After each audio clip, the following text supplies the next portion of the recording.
The Waldorf Astoria ballroom hummed with power and privilege, champagne flutes clinking against whispered billion-dollar deals. Then, silence fell like a curtain. Eleanor Hayes descended the grand staircase, wrapped in a gown that seemed woven from midnight and starlight. $3 million of handset diamonds and rare emeralds cascaded across midnight silk, catching every light like living constellations against a velvet sky. But it wasn't just the dress that commanded attention. It was the woman wearing it with quiet, unmistakable power. Across the ballroom, Maxwell Harrington's champagne flute froze halfway to his lips. The color drained from his aristocratic face as he recognized his little assistant, the woman he'd mockingly invited to try not to embarrass him in front of the actual players. He pushed through the stunned crowd, his earlier condescension replaced by disbelief. "Eleanor, what the hell?" he hissed, reaching for her arm. She stepped back smoothly, maintaining her distance. From a hidden pocket in the flowing skirt, she produced a crisp envelope. "My resignation, effective immediately," she said, voice clear enough for nearby guests to hear. "I'm done making brilliant men look good while they pat me on the head and call it charm. Have you ever been underestimated, dismissed, or treated as invisible despite your brilliance and hard work? What happens when a woman who's been treated as the help for years finally steps into her power and confronts the man who never saw her true worth, and catches the eye of a billionaire who sees her exactly as she is? Hey, my queens, there's a moment in every woman's life when she must decide. Will I continue to make myself smaller to fit into spaces not built for my greatness, or will I claim the room I deserve? Tonight's story speaks to every woman who's ever been patted on the head while men took credit for her work. Every sister who's been called adorable when she was being brilliant. Every daughter who watched her mother compromise her dreams for men who never appreciated her sacrifice. Some of us spend years playing by rules designed to keep us in supporting roles. We wait for permission that never comes. We accept crumbs of recognition and crumbs of love when we deserve the whole feast. But my beautiful sisters, what Eleanor Hayes discovered, what I pray you'll discover too, is that your worth isn't determined by those who undervalue you. The moment you invest in yourself with the same fierce commitment you've given to others is the moment everything changes, in your career and in your heart. Because when you finally stand in your full power, you attract not just success, but love that sees and celebrates your magnificence. Maxwell's laugh was uneasy, still laced with that condescending tone even as his eyes darted around, aware of the witnesses to his humiliation. "Come on, Ellie. This is a bit dramatic, don't you think? The gala's for serious players. You're not actually going to walk away from everything we've built together over a joke, are you?" "A joke?" Eleanor smiled, sharp and radiant. "The joke was believing I needed your invitation or your approval to belong in rooms like this. Enjoy the rest of your evening. I hear the real power conversations are about to start." She turned away, leaving Maxwell standing speechless with the resignation letter in his hand. The crowd parted for her naturally, drawn by both the spectacular gown and the palpable aura of transformation she carried. Eleanor moved through the ballroom with unhurried confidence, accepting a glass of champagne from a passing waiter, nodding graciously at the admiring glances and curious whispers. "Who is she?" "That's Vas Couture. Nobody else gets that level of detail.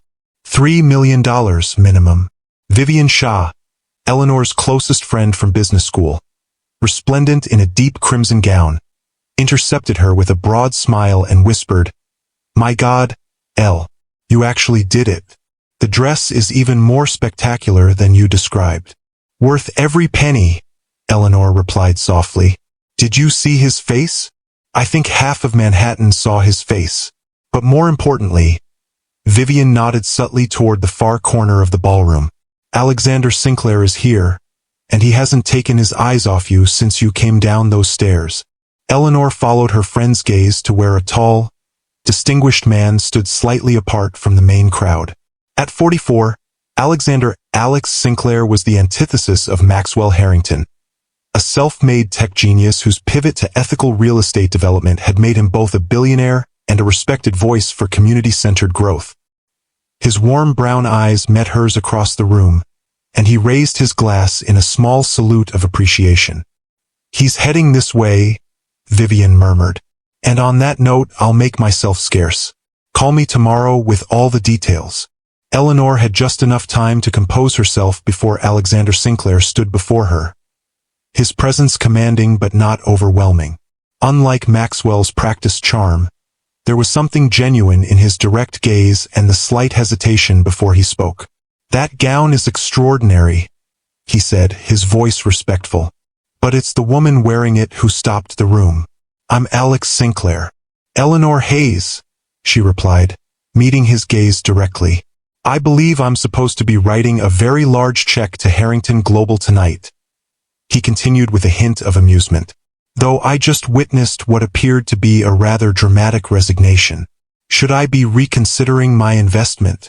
Eleanor smiled. "I would never presume to advise someone of your business acumen, Mr. Sinclair. But I will say that any company that fails to recognize the value of all its talent might have similar blind spots in other areas." "A diplomatic answer," he acknowledged with appreciation. "And please call me Alex. I have a strong aversion to formality where it isn't warranted." "Then Eleanor, please." "I understand you were Maxwell Harrington's executive assistant," Alex said, his tone conversational rather than judgmental. "With skills that impressive, why stay in that role for 3 years?" "Strategic patience," Eleanor replied honestly, "and the opportunity to learn how power truly operates in rooms like this one." She gestured subtly to the networking happening around them. "Some lessons can only be learned from the inside." "And now, what does strategic patience suggest for your next move?" Eleanor took a sip of champagne, considering her answer. "I've been building my own investment portfolio for years. Now seems like the right time to step out of the shadows and establish my own boutique advisory firm. Hayes Strategic Capital has a nice ring to it, don't you think?" Alex's eyes widened slightly with genuine interest. "Very nice indeed, and perfectly timed, with the market shifts we're seeing in sustainable development." They moved from the crowded ballroom to a quieter terrace overlooking the city lights. Alex listened when she spoke of market inefficiencies and untapped opportunities. He asked questions about her investment strategy without a hint of condescension. And when she explained her vision for ethical capital deployment, he engaged with her ideas as an equal rather than humoring a little assistant with adorable ambitions. "That dress," Alex said finally, during a pause in their conversation about mixed-use development trends. "It's an Elena Voss original, isn't it?" Eleanor nodded. "You have a good eye. My sister is a fashion editor," he explained. "Elena's work is unmistakable. That level of craftsmanship is, well, not to be indelicate, but it represents a significant investment." $3 million, Eleanor said matter-of-factly, watching his reaction carefully. "Every penny of it mine. Earned through investments made with overlooked bonuses and midnight strategy sessions, while the men who underestimated me slept soundly in their inherited security." Instead of shock or disbelief, Alex's face showed something rarer: respect. "That's not just a dress," he said quietly. "It's a declaration." "Exactly," Eleanor said, surprised by his understanding. The admission hung between them, creating a strange intimacy. Eleanor felt herself drawn back to the moment when the plan had first crystallized in her mind.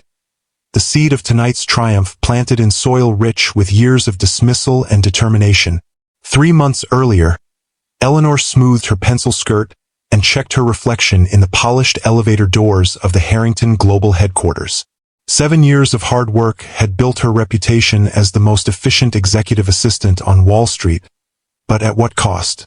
The gleaming metal surface reflected back a woman who looked composed and professional, yet Eleanor could see the subtle signs of fatigue around her hazel eyes. "Going up!" The deep voice startled her from her thoughts. Eleanor turned to find Maxwell Harrington himself standing there, impeccably dressed in a tailored charcoal suit that probably cost more than her monthly rent. At 51, he cut an impressive figure, silver hair perfectly styled, aristocratic features set in their usual expression of casual superiority, the confidence of old money and inherited power in every movement. "Good morning, Mr. Harrington," Eleanor replied, stepping into the elevator beside her boss. She maintained the professional distance that had defined their relationship for 3 years, despite the countless late nights, crisis interventions, and multimillion-dollar deals she'd orchestrated from the shadows.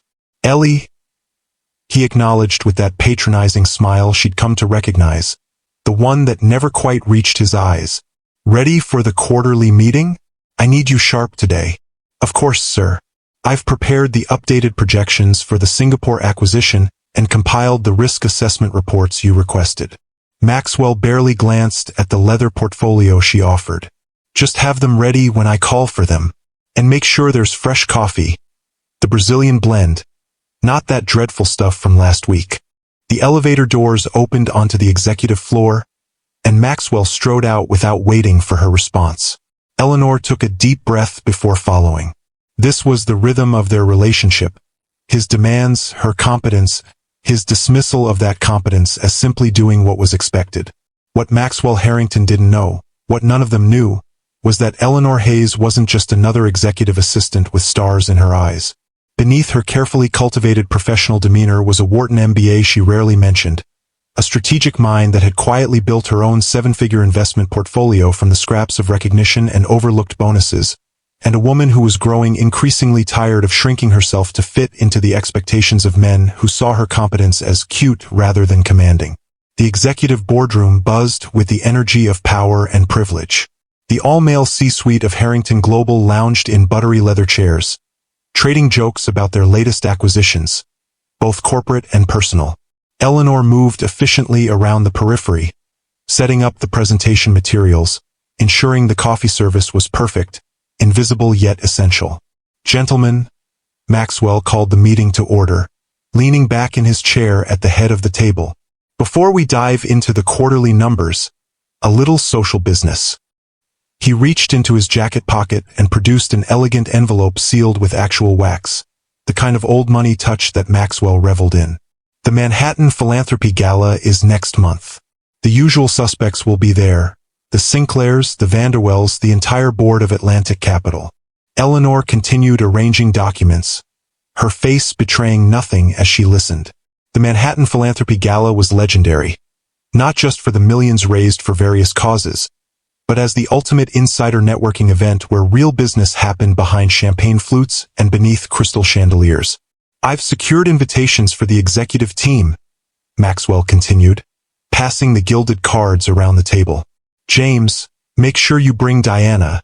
The Rockefellers adored her last year. Richard, perhaps leave Kimberly at home. Her political opinions are a bit enthusiastic for this crowd." The men chuckled, comfortable in their casual sexism, discussing their wives and girlfriends as accessories to be strategically deployed or conveniently forgotten. Maxwell held up one final invitation, twirling it between his fingers. "I have one extra," he mused, his gaze falling on Eleanor. "Ellie, darling," he said with a patronizing chuckle, loud enough for the entire room to hear, "you really should come. It'll be adorable watching my little assistant try to navigate real society. Wear something appropriate. Just don't embarrass me in front of the actual players." The room erupted in condescending laughter. James Whitfield, the silver-haired VP of operations, smirked across his coffee cup. "Yeah, Ellie, try not to spill champagne on a Rockefeller. These galas aren't for the help, sweetheart," added Richard Pearson, leaning back in his chair. "It's where real power happens. Stick close to Maxwell. He can introduce you to some nice young executives who might be looking for a competent assistant of their own." Eleanor felt the familiar heat of humiliation rise in her chest, but her expression remained impassive. 3 years of practice had perfected her ability to weather these moments without revealing the rage and determination that fueled her after-hours investment strategies and meticulous planning. She met Maxwell's gaze directly, her hazel eyes cool and unflinching. "I'll be there, Mr. Harrington. You can count on it." The invitation was tossed carelessly onto the conference table as Maxwell turned his attention to the quarterly figures.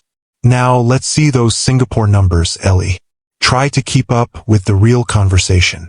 Eleanor retrieved her tablet and began the presentation she had prepared, her voice steady and professional despite the simmer of resolve crystallizing into decision. She said nothing more about the gala. She didn't mention the private fittings with Elena Voss that had begun 6 months ago, when she'd first heard rumors of this year's guest list. She didn't reveal that she had already spent $3 million of her own hard-earned money on a gown designed exclusively for her. A gown that had required her to liquidate a portion of her carefully built portfolio. And she certainly didn't tell Maxwell Harrington that she had already typed her resignation letter and scheduled it to email at 9 p.m. sharp the night of the gala. For now, she simply highlighted the projected 8% growth in the Asian markets and passed out the reports she had meticulously prepared, invisible as always to the men who thought they ran the world. Back to the present. Alex's voice pulled Eleanor from her memory. You're thinking about how you got here, aren't you? Eleanor was surprised by his perception. How did you know? There was a moment just now when you looked at Harrington across the room with such clarity. Like you were seeing the full journey that brought you to this moment. Alex smiled. I recognized that look. I felt it myself. And what brought you here tonight? Eleanor asked, genuinely curious about the man whose reputation for brilliance was matched only by his reputation for reclusiveness. I thought you avoided these gatherings. Usually I do, Alex admitted. But sometimes you need to step into rooms where decisions are made, even if they're not your preferred environment. I'm launching a community development initiative that needs political support. The Harlem Renaissance Project? Eleanor asked. I've read about it. Affordable housing combined with small business incubators and educational facilities. Alex looked surprised. You've done your homework. I make it my business to know which way the winds are shifting in ethical investment, Eleanor replied.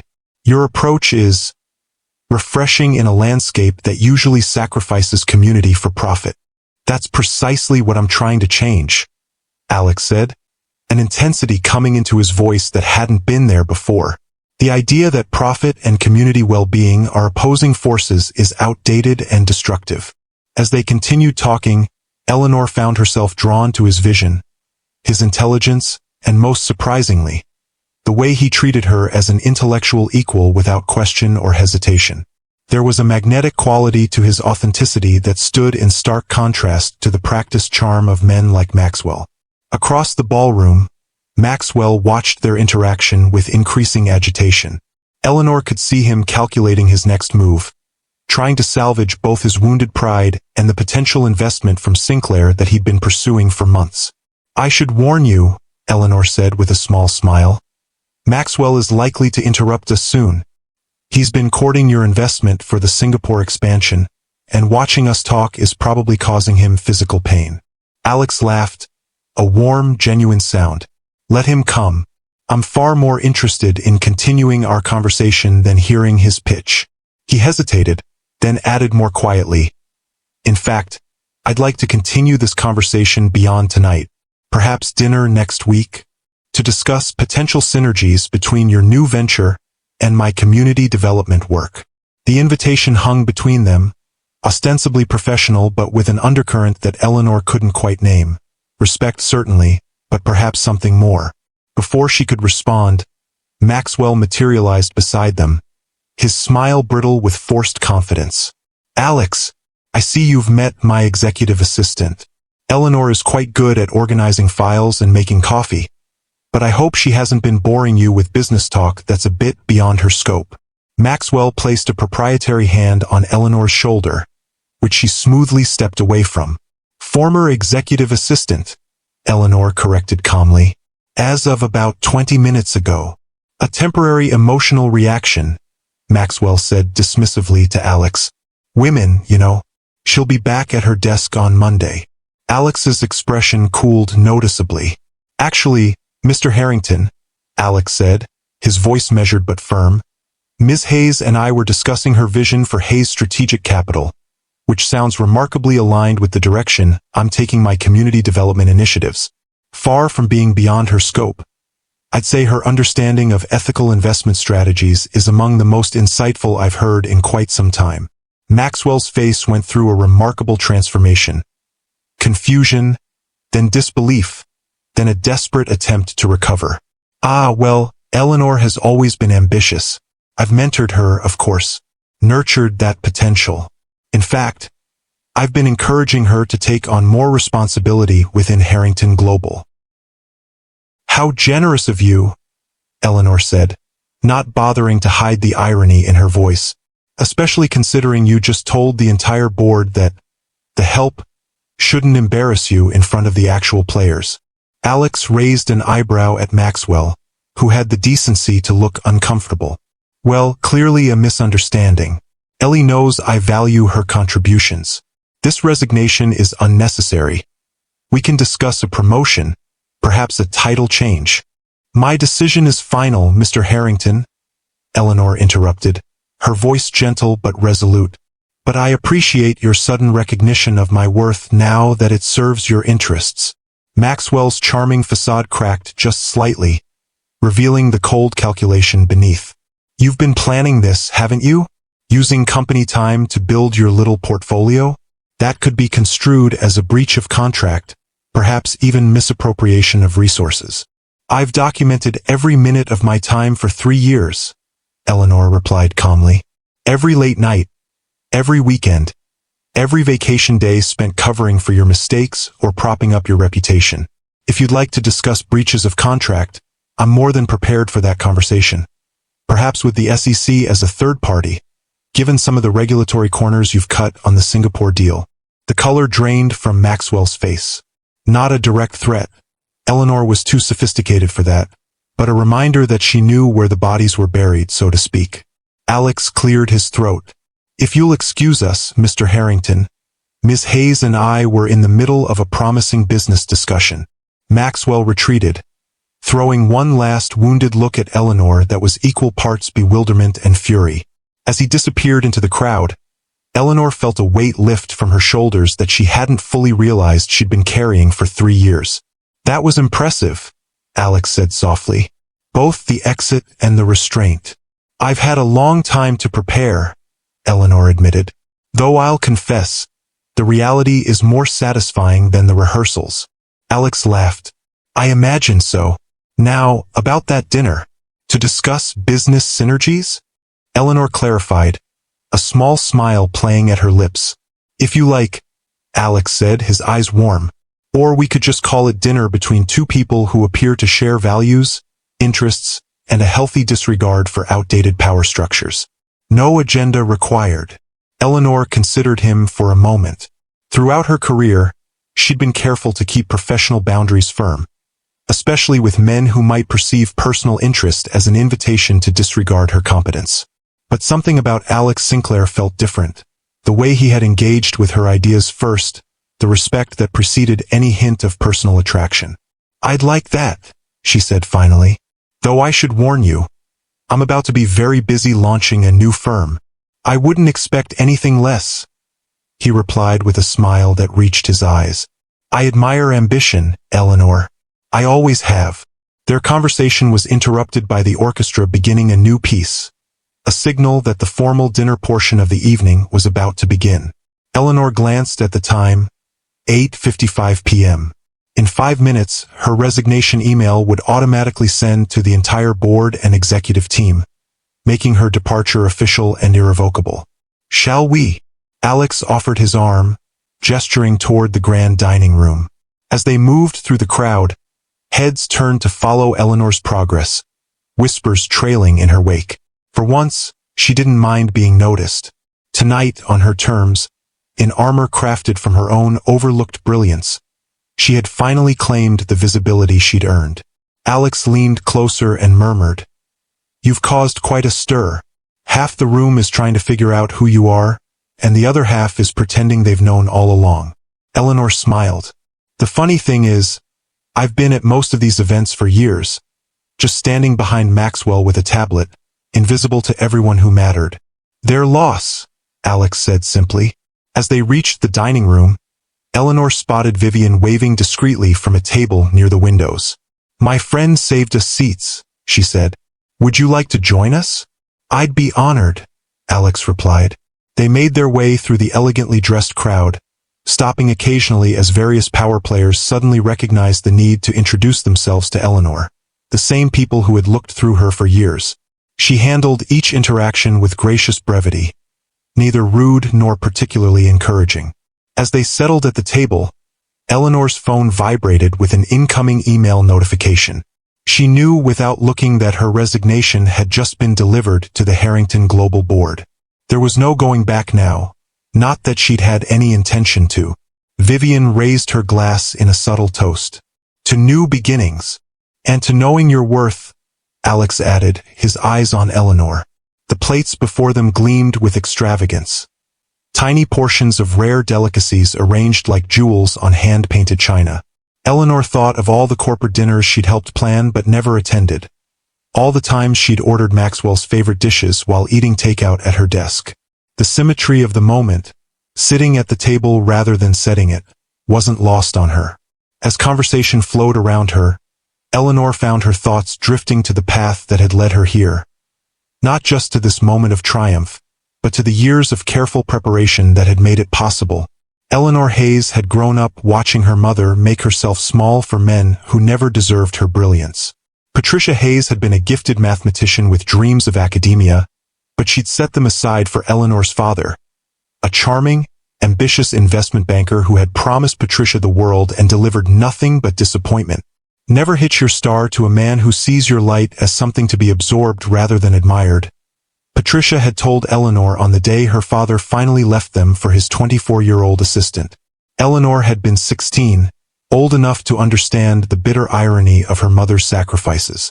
Patricia had rebuilt their lives with quiet determination, returning to school for her long-delayed PhD, while working as a high school math teacher to support them.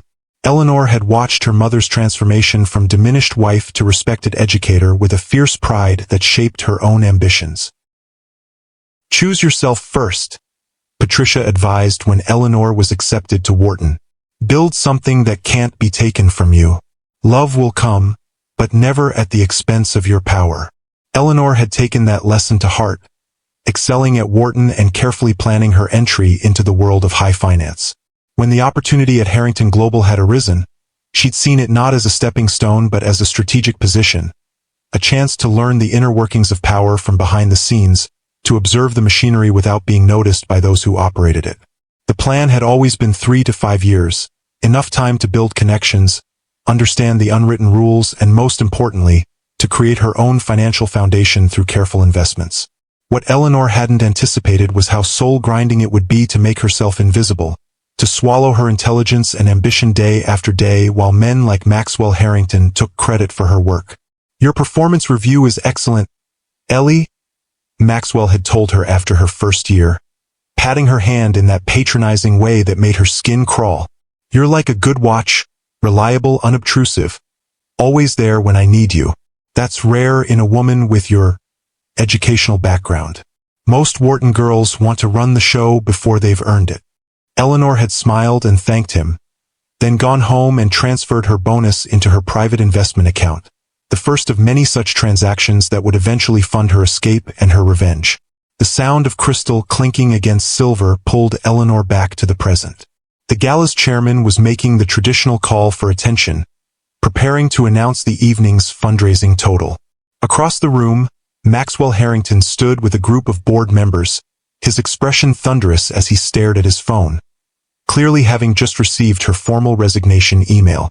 Everything all right? Alex asked quietly, noticing her attention shift. Perfect, Eleanor replied, turning back to him with a genuine smile. Just watching the last piece fall into place.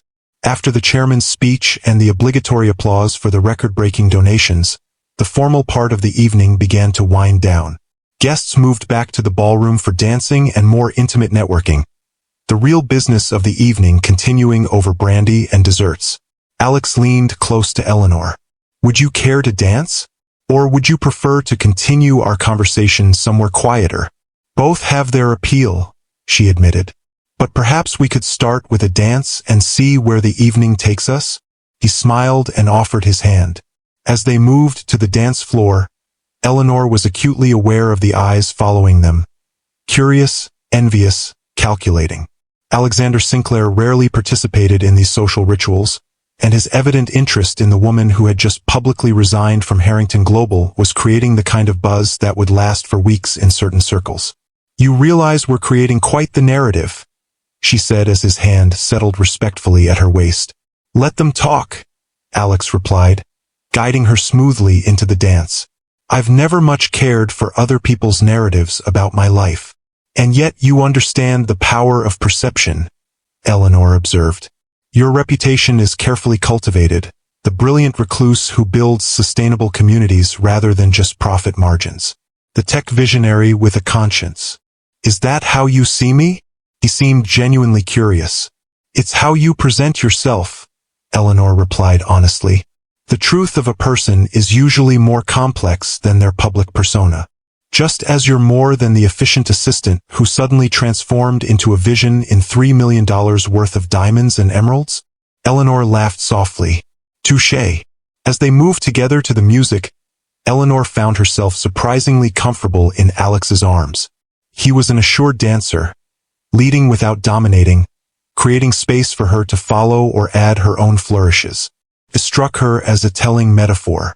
"You're thinking again," he observed, his voice low.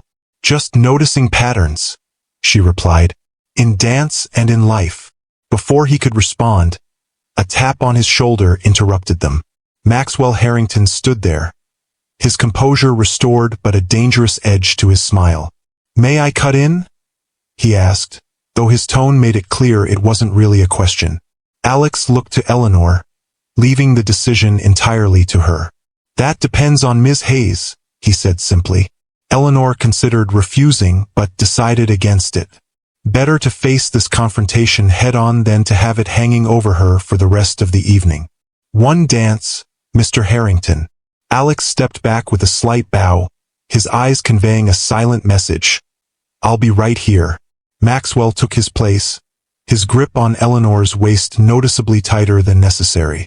"That was quite a performance, Ellie," he said as they began to move. "I didn't realize you harbored such theatrical ambitions."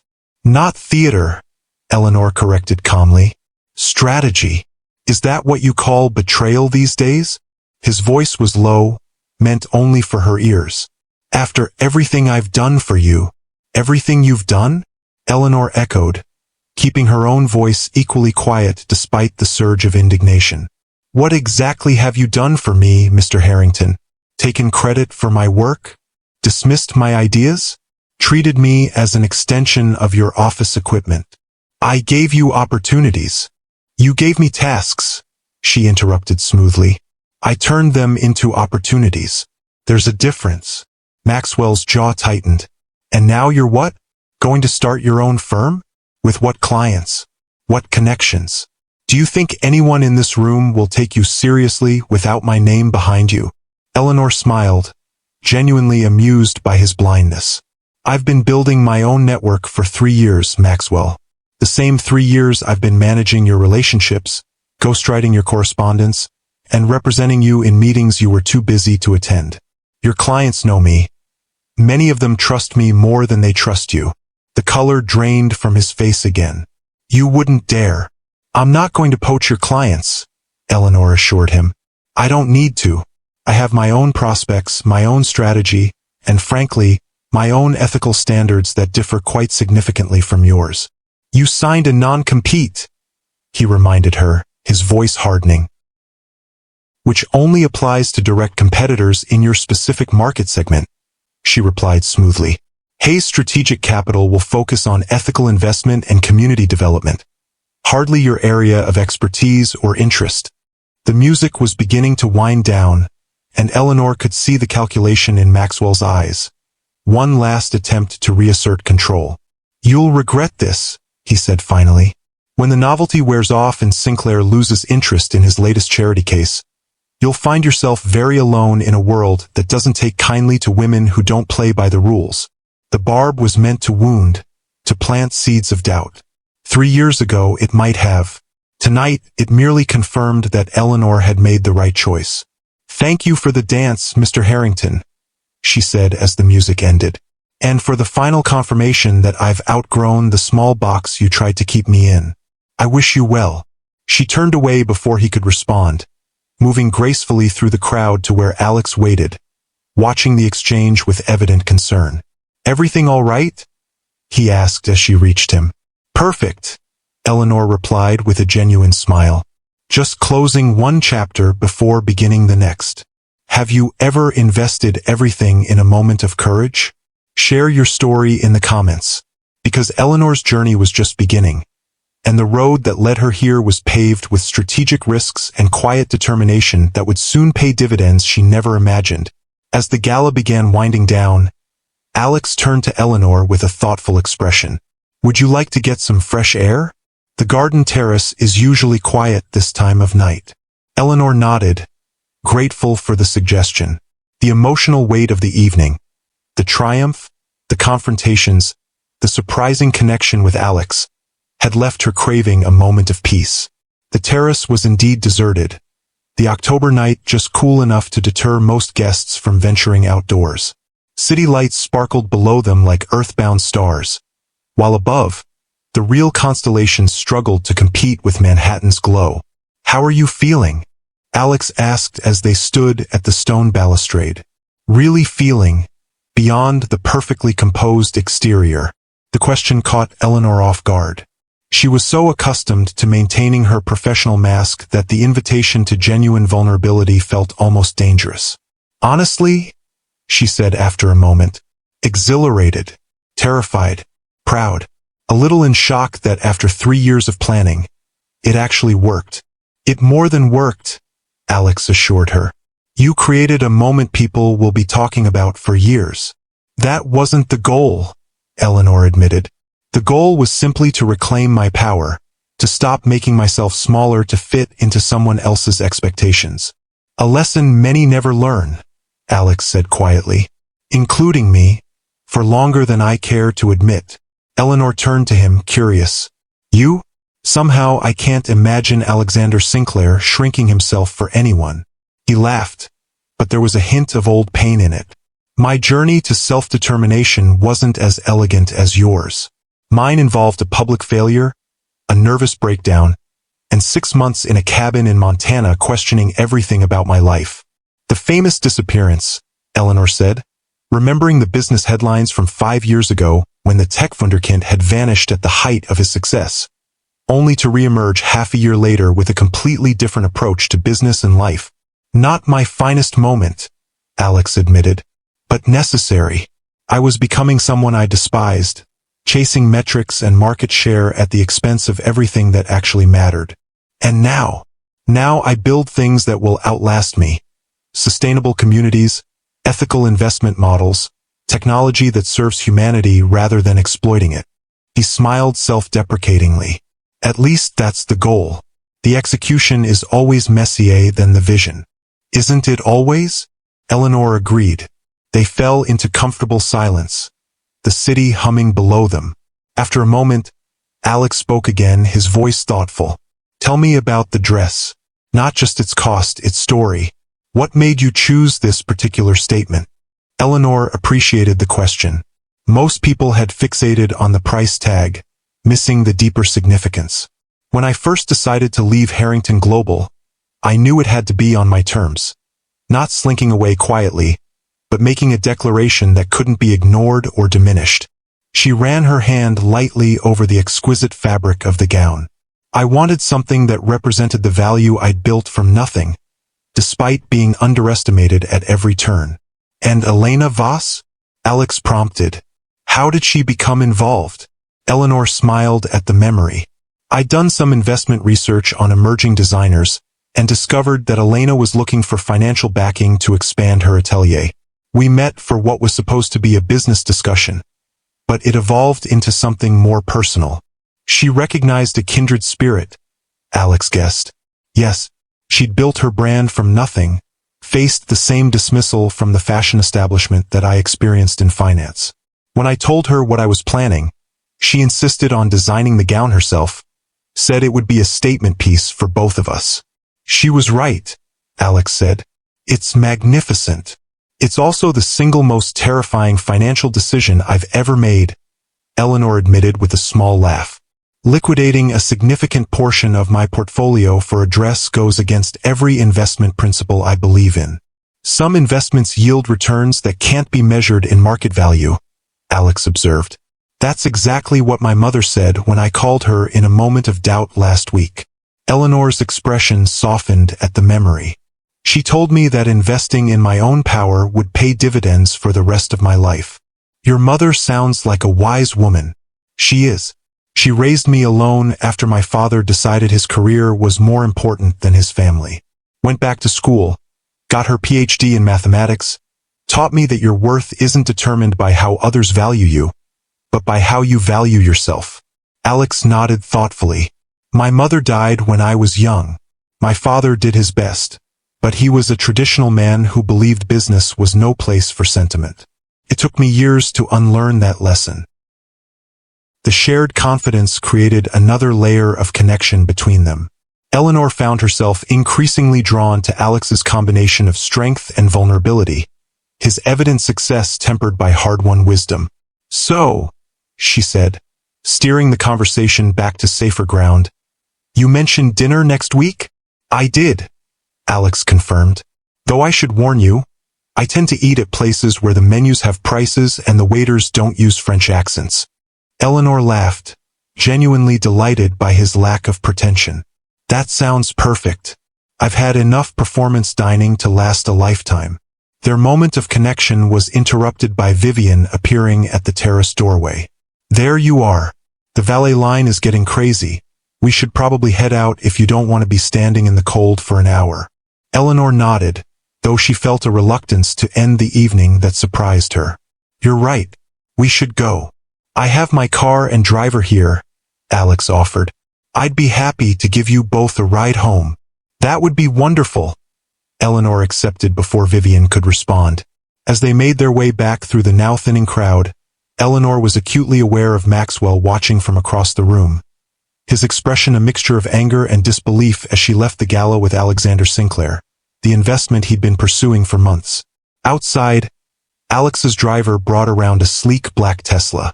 As they settled into the luxurious interior, Vivian gave Eleanor a meaningful look that clearly said they would be having a detailed discussion later. They dropped Vivian off first at her Chelsea apartment, enduring her not-so-subtle winks and meaningful glances with good humor. When they were alone, a comfortable silence fell between Eleanor and Alex. May I ask you something? He said finally as they neared her Upper East Side address.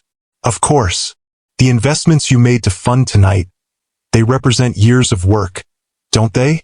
Yes, Eleanor confirmed. Every bonus, every bit of overtime, invested carefully and grown over time. So you've essentially liquidated a significant portion of your financial security to make this statement, Alex said, his tone not judgmental but concerned. What's your next step? Practically speaking. The question was direct but not condescending. He was engaging with her as a fellow strategist, not questioning her judgment.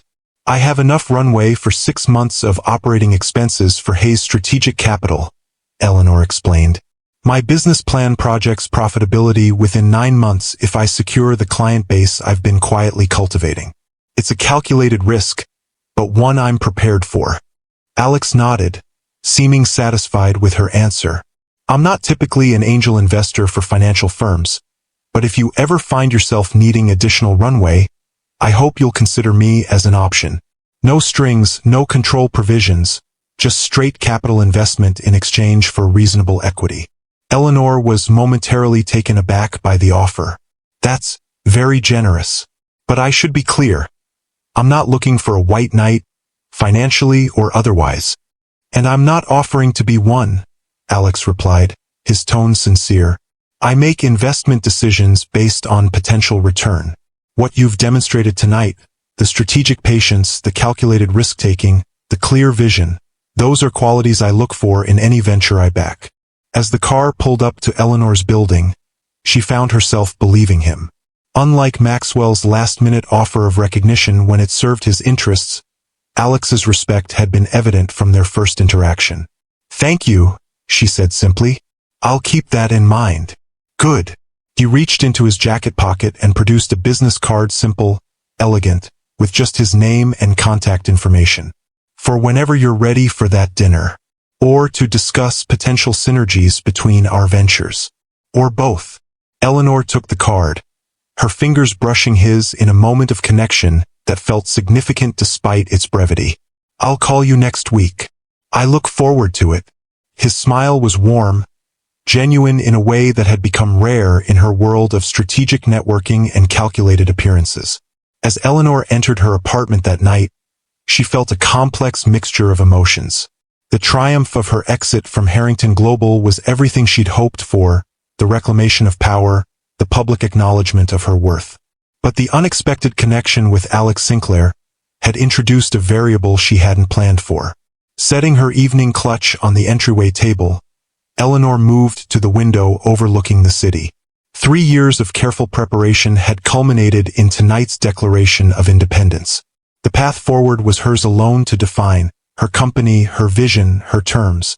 And yet, as she carefully removed the $3 million gown and hung it in her closet like a battle standard, Eleanor found herself thinking not of Maxwell's shocked face or the whispers that would follow her bold exit, but of Alex's quiet understanding and the possibility of a connection based on mutual respect rather than power dynamics. Her phone chimed with a text from Vivian. Girl, call me first thing tomorrow. I need details. Also, I think half of Manhattan's financial elite is having a collective meltdown over your exit. You're officially a legend. Eleanor smiled, setting the phone aside. Tomorrow would bring its own challenges and triumphs. For tonight, she would savor the victory that had been 3 years in the making. The weeks following the gala unfolded in a whirlwind of activity. Eleanor's resignation had indeed caused the stir she'd anticipated. Perhaps even more. Former colleagues reached out with a mixture of congratulations and thinly veiled job inquiries. Industry publications requested interviews. Potential clients, intrigued by the woman who'd walked away from Harrington Global in spectacular fashion, sought meetings. Hayes' strategic capital took shape with remarkable speed. Eleanor secured a small but elegant office in Tribeca, hired a lean staff of carefully selected professionals who shared her vision for ethical investment, and began the meticulous work of building a firm that reflected her values rather than someone else's. Through it all, Alex Sinclair remained a steady presence. Their promised dinner had stretched to 3 hours of conversation that ranged from business philosophy to favorite books to childhood memories. A second dinner followed, then a Sunday afternoon walking through the Brooklyn Botanic Garden, then a private tour of his Harlem Renaissance project. Each encounter deepened Eleanor's appreciation for the man behind the billionaire reputation. Alex was brilliant but humble, successful but grounded, confident but willing to acknowledge his mistakes. Most remarkably, he engaged with her ambition as something to be celebrated rather than managed or contained. Your firm is growing faster than you projected, he observed one evening as they shared a quiet dinner at a small Italian restaurant in the village. The kind of unpretentious place that would never appear on Maxwell Harrington's radar. Word of mouth has been better than anticipated, Eleanor acknowledged. It turns out there's a significant market for investment guidance that prioritizes both profit and ethics. No surprise there, Alex said. The old paradigms are shifting. People want their money to work for them without compromising their values. Exactly, though I'm still encountering resistance in certain circles. The old guard doesn't quite know what to make of me. Alex smiled. They will. Success is the most persuasive argument in finance. Speaking of success, Eleanor said, I heard Harrington Global lost the Singapore deal. Alex took a sip of his wine, his expression carefully neutral. I decided their approach wasn't aligned with my long-term vision, and had nothing to do with their treatment of a certain former executive assistant? Eleanor teased gently. Let's just say their corporate culture raised concerns about their judgment in other areas. Alex replied diplomatically, though the glint in his eye told her there was more to the story. As coffee arrived, Alex's expression turned more serious. I have a business proposition for you. A legitimate one, he added quickly. No personal considerations involved. I'm listening, Eleanor said, intrigued. The Harlem Renaissance Project needs a financial partner who understands both the community development angle and the investment potential. Someone who can structure the funding in a way that balances social impact with sustainable returns. He leaned forward slightly. I'd like Hayes Strategic Capital to take on that role. Eleanor raised an eyebrow. That's $100 million project, Alex. We're a new firm with a limited track record. A new firm led by one of the sharpest financial minds I've encountered, he countered. I don't need a big-name partner with outdated methodologies. I need innovative thinking and ethical framework. The industry will say you're making this decision for personal reasons, Eleanor pointed out. Let them, Alex shrugged. I've never made business decisions based on what others might think. I care about results. Eleanor considered the proposal, weighing the opportunity against the potential complications. It would be a transformative project for her fledgling firm, establishing Hayes Strategic Capital as a serious player in ethical investment. But it would also inevitably fuel speculation about her relationship with Alex. Speculation that could undermine the professional reputation she was working so hard to build. I need to think about it, she said finally. Review the details. Consider the implications. Of course, Alex agreed immediately. Take all the time you need. The formal proposal is on its way to your office tomorrow. Review it with your team, and we can discuss any questions or concerns. His easy acceptance of her caution only increased Eleanor's respect for him. There was no pressure, no leveraging of their personal connection to influence her professional decision. Thank you, she said sincerely, for understanding the position I'm in. I do understand, Alex said, his expression thoughtful. You're establishing yourself on your own terms, and that's something I respect enormously. The last thing I want is to complicate that journey. There was a moment of charged silence between them, the unspoken acknowledgement of the growing personal connection they'd both been carefully navigating alongside their professional interactions. And if I were to decline the proposal? Eleanor asked, testing the boundaries. Would that affect other aspects of our relationship? Not in the slightest, Alex replied without hesitation. I value what's developing between us, Eleanor. That stands completely separate from any business considerations. His honesty was refreshing, so different from the transactional relationships that dominated their world, where personal connections were just another form of currency to be traded. As they left the restaurant later that evening, walking together through the quiet village streets, Eleanor found herself contemplating the unexpected turns her life had taken since the night of the gala. She'd launched her firm, reclaimed her professional identity, and found herself increasingly drawn to a man who seemed to truly see her, not as an assistant or an accessory or even as a conquest, but as an equal partner in every sense. Penny for your thoughts? Alex asked as they paused at a street corner. Eleanor smiled. Just reflecting on how different my life is now compared to 3 months ago. Regrets? He asked, studying her expression carefully. Not a single one, she replied with certainty. Though I'm still adjusting to making decisions solely for myself after years of facilitating someone else's vision. That adjustment takes time, Alex said with the wisdom of experience. When I restructured my companies after my sabbatical, I had to relearn how to trust my own judgment without the validation of market metrics or board approval. How did you do it? Eleanor asked, genuinely curious. I created a personal mission statement, a set of principles that would guide every decision, regardless of external pressures or expectations. He smiled slightly. It sounds simple, maybe even a bit cliché, but having that North Star made all the difference when the path forward wasn't clear. They reached Eleanor's building, pausing at the entrance. The moment felt weighted with possibility, the natural conclusion to an evening of deepening connection. I should go, Eleanor said, though her reluctance was evident. Early meeting tomorrow. Of course. Alex made no move to press for more than she was ready to give. I'll have the proposal delivered by 10. I'll review it thoroughly, she promised. There was a moment of hesitation, then Alex leaned forward and gently kissed her cheek, a gesture that managed to be both respectful and charged with unspoken potential. Good night, Eleanor, he said softly. Good night, Alex. As she watched him walk away, Eleanor touched her cheek where his lips had been. For the first time in years, perhaps ever, She was allowing herself to consider the possibility of a connection that enhanced rather than diminished her power. A partnership rather than a compromise. Tag a sister who showed strength when others underestimated her. Because Eleanor's journey was about to take another unexpected turn.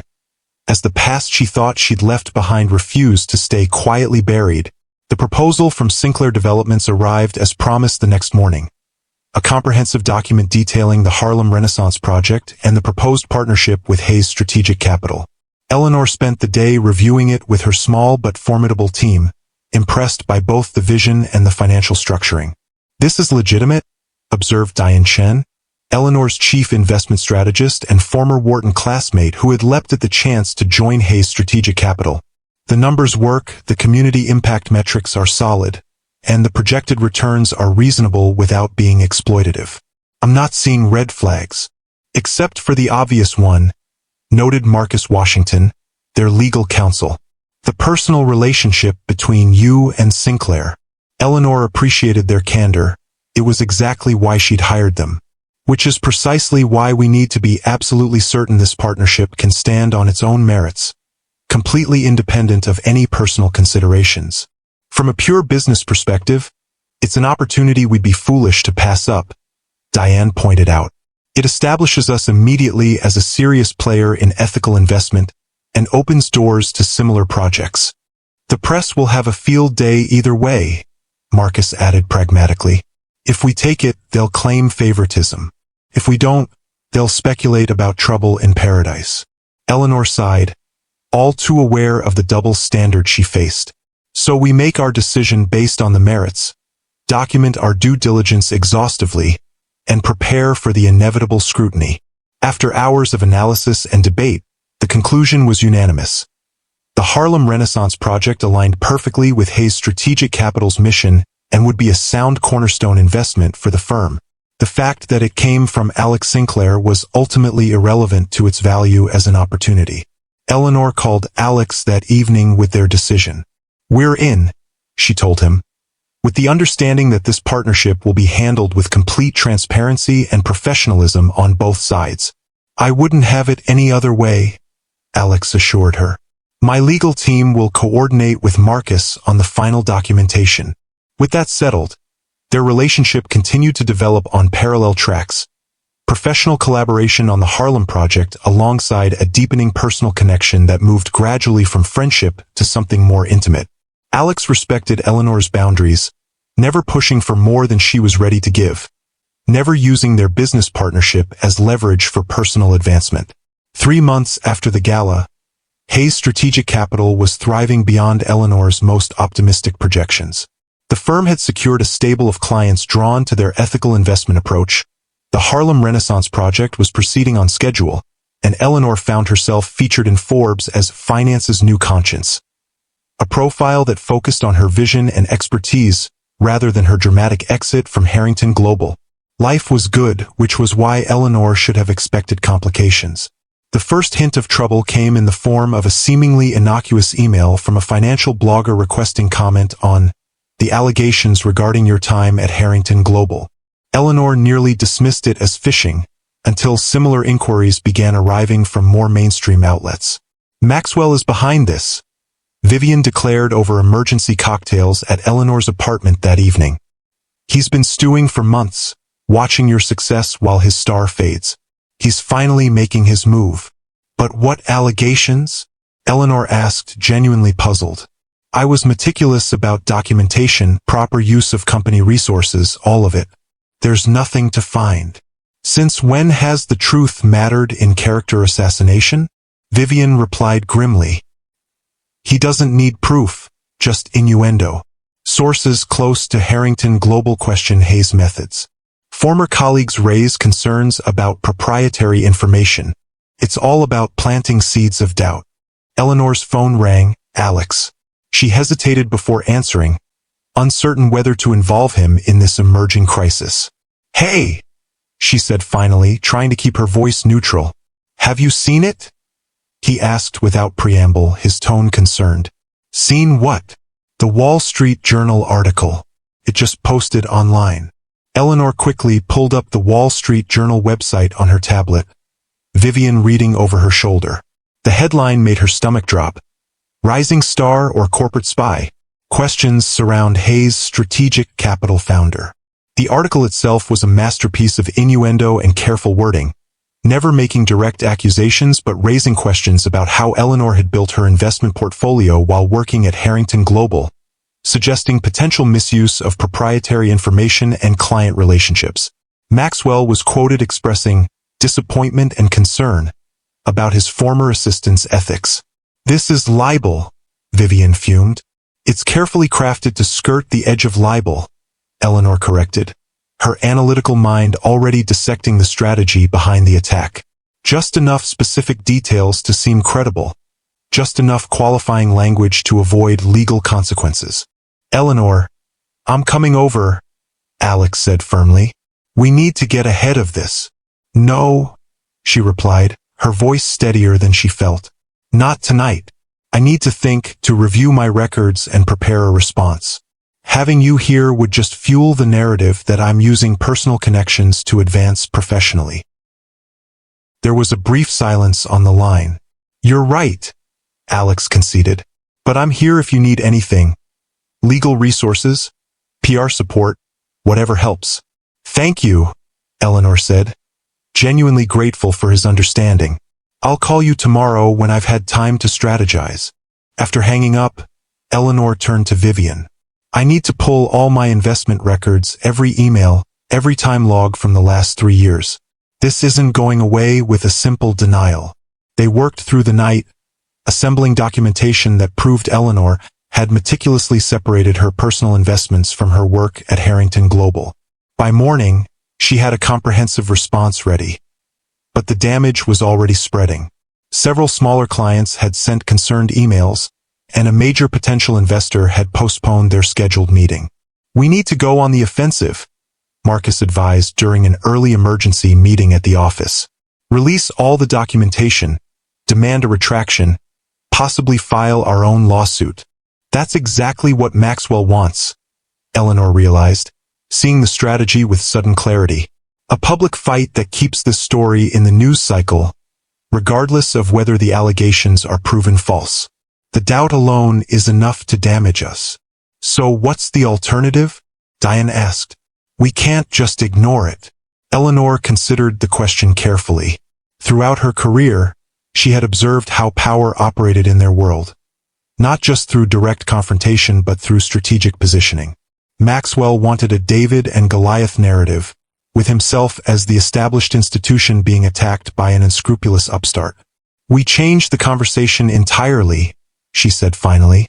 "We don't engage with the allegations directly, that just gives them more oxygen. Instead, we accelerate the announcement of our Community Impact Fund."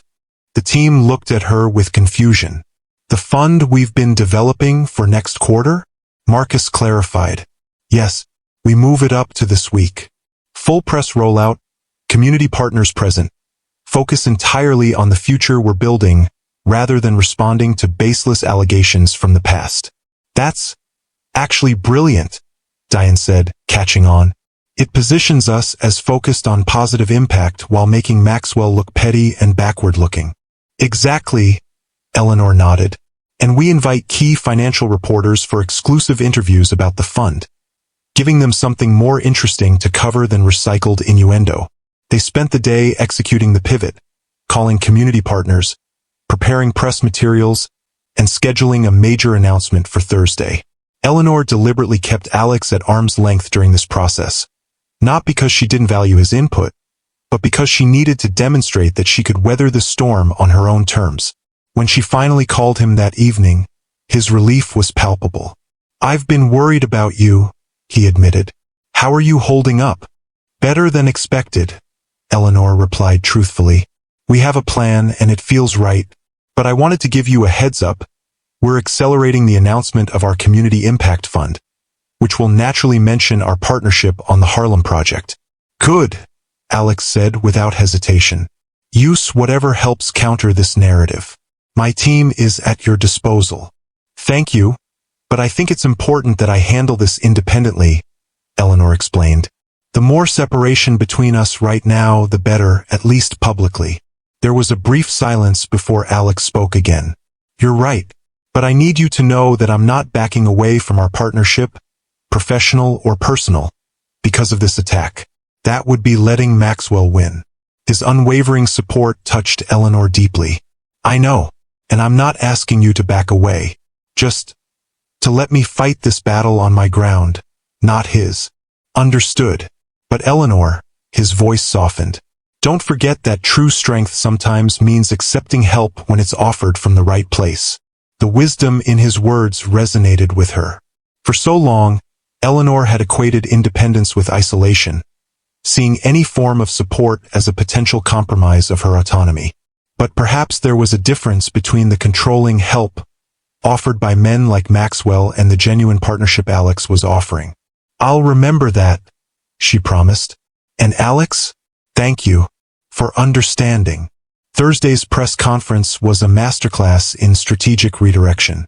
Eleanor stood confidently before the assembled media, community leaders from Harlem flanking her, as she announced Hayes Strategic Capital's new $10 million community impact fund designed to support small business development in underserved neighborhoods. "We believe that ethical investment isn't just about avoiding harm," she told the gathered reporters. "It's about actively creating positive change.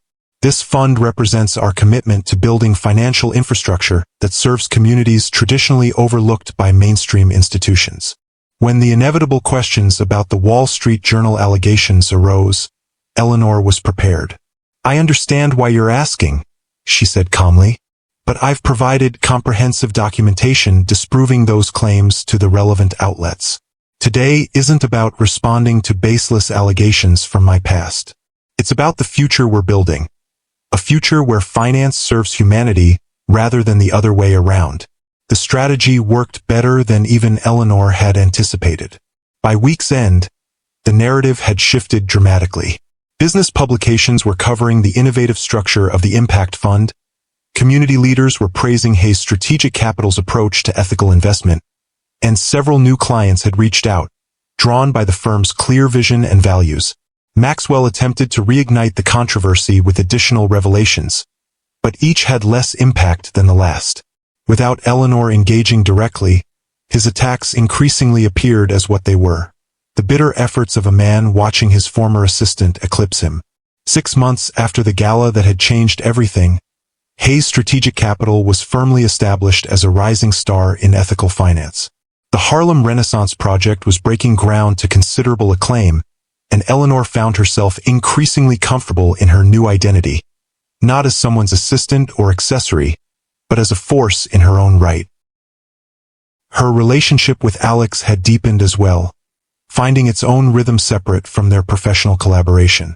They were careful to maintain appropriate boundaries around their business partnership, but in private, they were building something Eleanor had never quite believed possible: a connection based on mutual respect, shared values, and genuine affection that enhanced rather than diminished her independence. 1 year to the day after Eleanor's dramatic resignation, Hayes Strategic Capital hosted a reception celebrating the firm's successful first year. The guest list included clients, partners, community leaders, and financial press, a deliberate statement about the networks Eleanor had built on her own terms. Alex arrived fashionably late, having texted earlier about a meeting that was running long. Eleanor greeted him warmly but professionally, mindful of the industry eyes watching their interaction. "Congratulations," he said, his eyes conveying much more than the simple word. "What you've built here in just 1 year is remarkable." "Thank you," Eleanor replied. "It wouldn't have been possible without partners who shared our vision." The formal exchange satisfied the observers around them, allowing them to move into more genuine conversation as the evening progressed.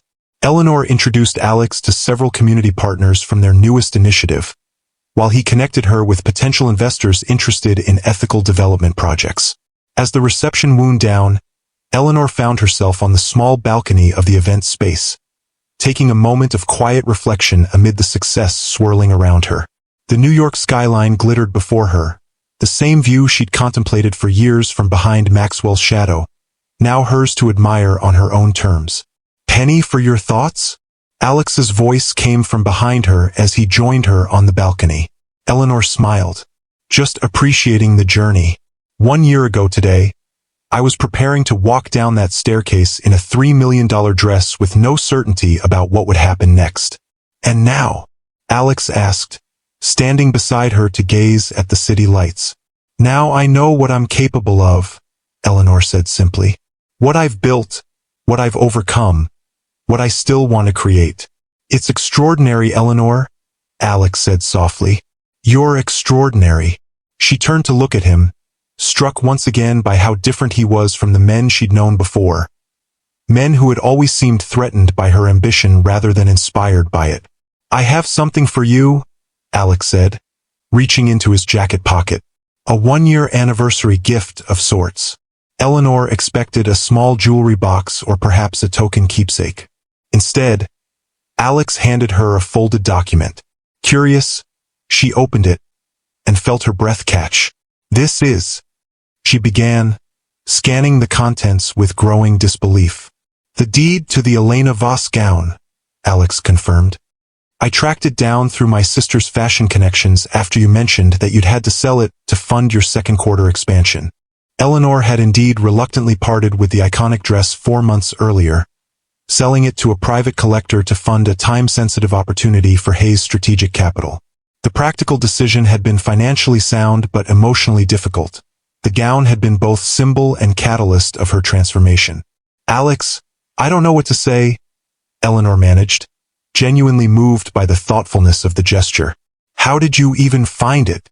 That part wasn't difficult, he admitted.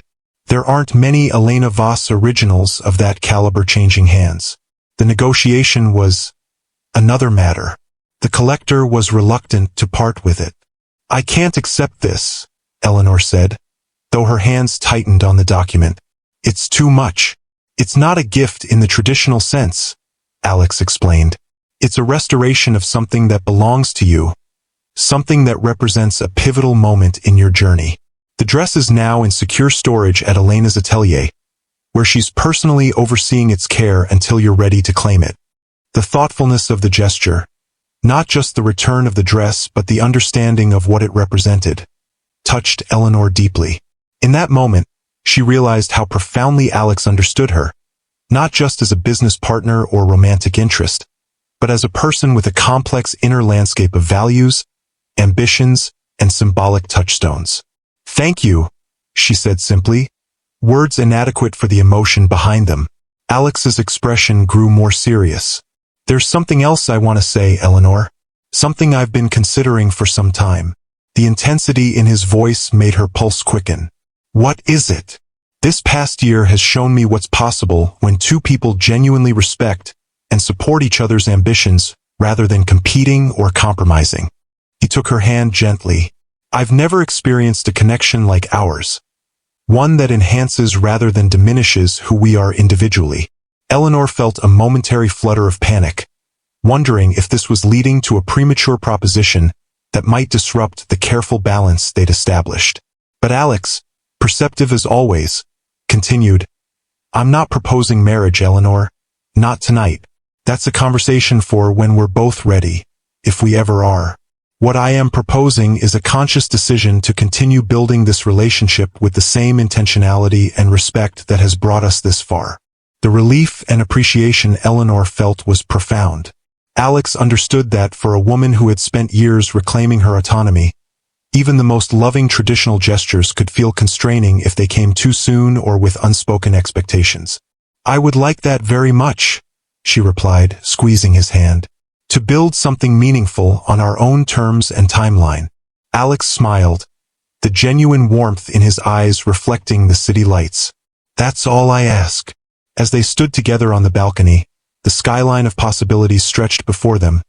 Eleanor reflected on the journey that had brought her here, from invisible assistant to respected founder, from making herself small to claiming her rightful space, from accepting crumbs of recognition to demanding the full feast of respect she deserved. If Eleanor's journey of self-empowerment touched your heart, please like and subscribe to Timeless Love Tales with Mr. Harrison for more stories of remarkable women who found their voice. 1 year later, on a perfect autumn evening reminiscent of that fateful gala night, Eleanor Hayes stood before a full-length mirror in the private dressing suite of Elena Voss's exclusive atelier.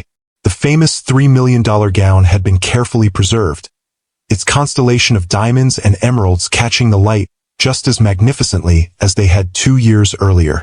It still fits perfectly, Elena observed with satisfaction, making a minor adjustment to the flowing train. Though you wear it differently now. How so? Eleanor asked, studying her reflection. The first time it was armor, the designer explained. Now it's simply a beautiful gown on a woman who no longer needs external validation of her power. Eleanor smiled, recognizing the truth in Elena's observation. So much had changed in 2 years. Hayes Strategic Capital had grown from a bold idea to a respected firm managing over $500 million in ethical investments. The Harlem Renaissance Project was thriving, with its first phase already welcoming residents and small businesses. Most importantly, Eleanor herself had evolved, from a woman determined to prove her worth to one who simply lived it, every day. Are you ready? Elena asked, checking the time. Your guests will be arriving. Tonight was another milestone, the formal launch of the Eleanor Hayes Foundation, dedicated to supporting women entrepreneurs from underrepresented communities. The foundation represented Eleanor's commitment to creating pathways for others who, like her younger self, had brilliance and determination but lacked access to the networks of power. I'm ready, Eleanor confirmed, gathering the train of the gown with practiced ease. As she made her way to the private dining room of the exclusive restaurant she'd chosen for the intimate gathering, Eleanor reflected on how differently she moved through the world now. No longer invisible, no longer diminishing herself to fit others' expectations. She had claimed her space and discovered it was exactly where she belonged.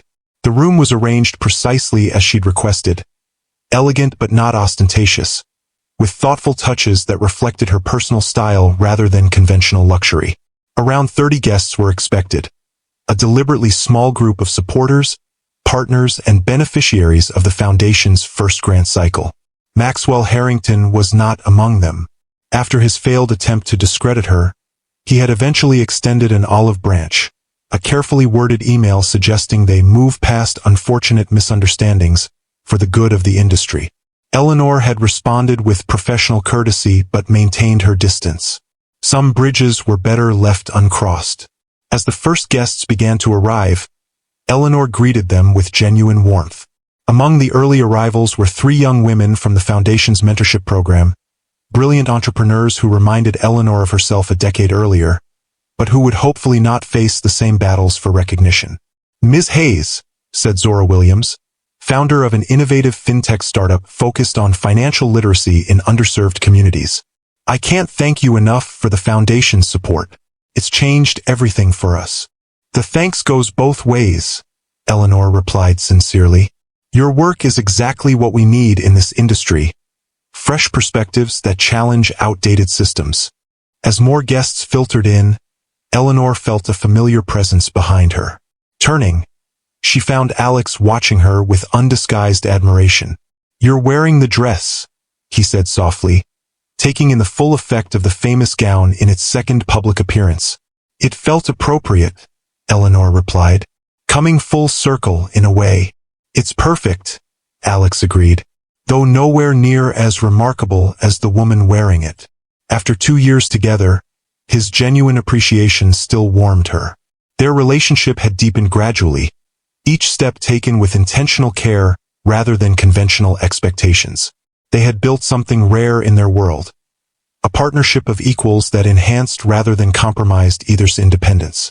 As the evening progressed, Eleanor moved among her guests, connecting people with shared interests, highlighting the work of the Foundation's first beneficiaries, and outlining her vision for the future. When the time came for her formal remarks, the room quieted with respectful attention. 2 years ago, Eleanor began, I made a decision that many considered dramatic, perhaps even foolish. I invested everything I had built in a single moment of courage, walking away from security toward an uncertain future. She paused, remembering the mixture of terror and exhilaration she'd felt descending those stairs at the Waldorf. What I discovered in that leap is that our greatest limitation is often our willingness to accept others' definition of our worth. We wait for permission, for validation, for someone to recognize what we already know about ourselves. Her gaze swept the room, connecting with the young entrepreneurs who were hanging on her every word. This foundation exists to support women who are ready to define their own worth, to provide not just financial backing, but the networks and mentorship that can transform potential into reality. Because when we invest in ourselves with the same fierce commitment we've given to others, everything changes. The applause that followed was heartfelt.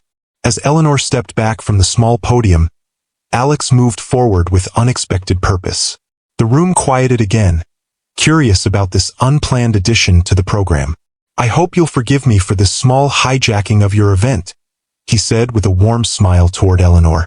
"But some moments are too perfect to pass up." Eleanor felt a flutter of surprised anticipation as Alex turned to face her directly. "Eleanor Hayes," he began, his voice steady but intimate, as if they were the only two people in the room despite the attentive audience. "2 years ago, you walked into a ballroom and changed not just your own life, but the lives of countless others, including mine. You showed me what true courage looks like, what integrity means in action, and how transformative real partnership can be when built on mutual respect." He reached into his pocket and withdrew a small box. Eleanor's breath caught as he opened it to reveal not a traditional diamond ring, but an exquisite emerald, the exact shade of the stones in her gown, set in a simple platinum band. "I'm not asking you to change your name, your identity, or your independence," Alex continued, his eyes never leaving hers. "I'm asking if you'll consider building a formal partnership to match the one we've already created in our hearts. A union that enhances rather than diminishes who we are individually."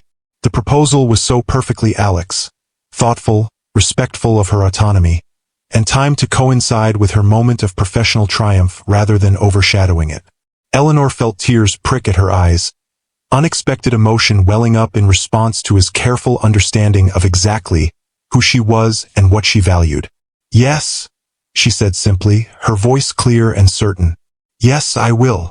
As Alex slipped the ring onto her finger, a perfect complement to her gown rather than a replacement for it, the room erupted in delighted applause.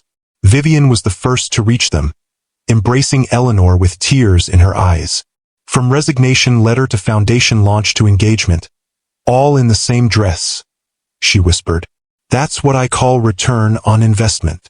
Eleanor laughed, the joy of the moment washing over her, as she looked around at the gathered witnesses to this new chapter.